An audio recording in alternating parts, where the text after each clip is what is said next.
it going, YouTube? My name is Blake Yarbrough and welcome back. Today is the day we have got a very early sneaker to unbox. Now this is a pair that I got off of StockX. I actually bought the very first pair and I cannot believe they finally got here yesterday in the mail. Griffey the Bengal cat. Look at that box. Let me go ahead and give you guys a peek. StockX with the bubble wrap, making sure that they are protected. Appreciate that. Guys, look at this box. This box is so sick. I honestly don't even know what the inspiration for the box colors are, but I gotta say that I really like it. So here we have the Nike SB Dunk Low in the Travis Scott colorway. It looks like this is possibly going to be from Europe because it does not have the suggested retail tag here. That's usually a dead giveaway that these came from Europe. Look at the paper. We've got the paisley print black paper. This is absolutely dope. And I'm not even a Nike SB guy. I'm not gonna lie and sit here and tell you that I'm all into Nike Dunks or anything like that. But this being such a hype shoe, I wanted to get it early and share it with you guys on my channel. So let's go ahead and jump inside the box.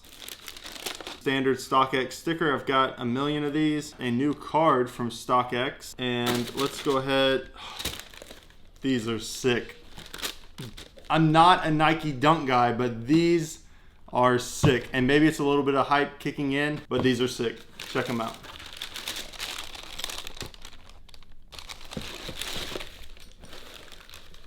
Wow. I honestly did not expect the materials that I'm seeing right off the bat. I mean, I've seen a few leaked images. So it looks like this is a denim, or doesn't really feel like corduroy. Maybe it is some type of corduroy right here, this paisley print, but look at these. Oh, and the swooshes are two different colors. All right, so the swoosh on the outside of the shoe, or the lateral side, is black. And then when you turn it around, you've got that famous Travis Scott pale pink swoosh. That's a great detail.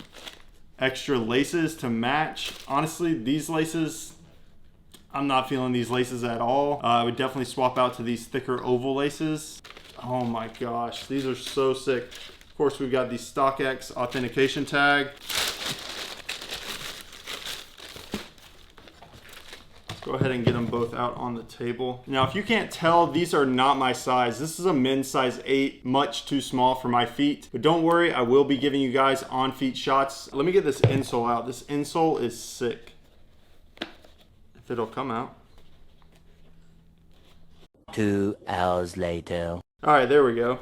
Here is the insole. This is absolutely dope. So freaking sick. Here is the reverse side. So if you're trying to authenticate a pair, here is what the bottom side should look like. But you've got the Cactus Jack print there on the midfoot with the Nike SB on the heel, and then the all over paisley print. That just looks so cool to me. Definitely a nice touch. Very much like the Travis Scott Jordan 1 lows. The insole was really nice in my opinion. Let's talk about the materials on this shoe. So we've got like a really nice smooth nubuck here on the toe box, and that goes all the way up onto the tongue. You've got the puffy Nike SB Dunk tongue, that's standard, and then that same material wraps around here on the heel counter, and then the mud guard and around the toe, you've got this material that looks like corduroy, but the feel of it is like denim. And from what I've seen, you've got this paisley print, but it can be cut off and you can reveal another pattern here below. Every pair that I've seen Travis Scott wearing so far, he's actually cut this overlay off. And I think it's somewhat like an elephant print, but I could be wrong because I haven't seen a really good image. I'm gonna leave these just how they are. I think the paisley print is actually really nice. And then here on the midfoot, you've got this plaid pattern, which also feels like a denim material as well. The swoosh is in a black nubuck, and then the pink swoosh on the inside feels like leather. You've got nubuck on the outside of the foot, and then you've got pink leather on the inside. I think that was a great touch. I wasn't sure if they'd incorporate pink on this shoe, but it looks like they were able to figure out a way to get it in there. You've also got the pale pink laces, which in my opinion would probably be my favorite color lace in this shoe. I've got pinks in my Travis Scott highs. I've got pinks in my Travis Scott Jordan 1 lows as well. And I just think that's obviously the best looking color. What do you guys think? Do you like this yarn style lace in the shoe? I am not feeling this lace at all. It reminds me of like a hayride going to a barn. Like, I don't know, it reminds me of like a rope you might climb in PE. It reminds me of those Chinese finger traps that you would get. I got my fingers trapped a couple times. Look how the string's like expand and stretch. That's exactly what that looks like to me. But this is crazy to have this in hand. You've got the tan outsole. I think it complements the shoe very well. This shoe would have probably looked weird if it had a black outsole. Oh, and then right here, you've got this same style print that was on the Air Forces that just released. And then you've got Cactus Jack printed all around the heel. It's kind of hard to see, but right there you've got Cactus Jack and it's printed all over the back of the heel. Honestly, this is just a really sick shoe. I know there's going to be a ton of hype around it. Cactus Jack on the tongue as well. These are just really cool sneakers in my opinion. Again, I am not a Nike SB guy, but this is a really cool shoe. I wanted to share it here first on my channel because I did buy the very first pair on StockX. This is the first pair sold right here, and I wanted to bring it to you guys first, show you my opinion, my reaction, unbox the shoe. We're going to get to some up close looks and then on feet, and I will swap out every lace just like I did for my other Travis videos. And let's jump into those up close shots right now.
Now that you've seen these up close and personal, drop a comment in the comment section below. Let me know, what do you think? Do you think they look nice up close? The materials, guys, are A1. This is a really well put together shoe. There is no flaws that I can see in the materials, and they're all high grade materials. The suede or nubuck right here on the toe box is very plush, very soft. You've got this denim corduroy material here on the side panels, and then the swooshes are also leather and nubuck. I mean, this is just a really well put together shoe from Nike, and so you're not going to be disappointed with the materials. I can tell you that for sure. But drop a comment in the comment section below. Let me know what you think of these so far. And of course, my video would not be complete without an on feet look. So let's go ahead and show you that now.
And that's going to wrap up today's video, guys. Thank you so much for watching. Hopefully you enjoyed seeing this early sneaker. And if you'd like to see more early sneaker videos, drop a like down below, comment, let me know what was your favorite part of today's video, and I'll see you next Monday.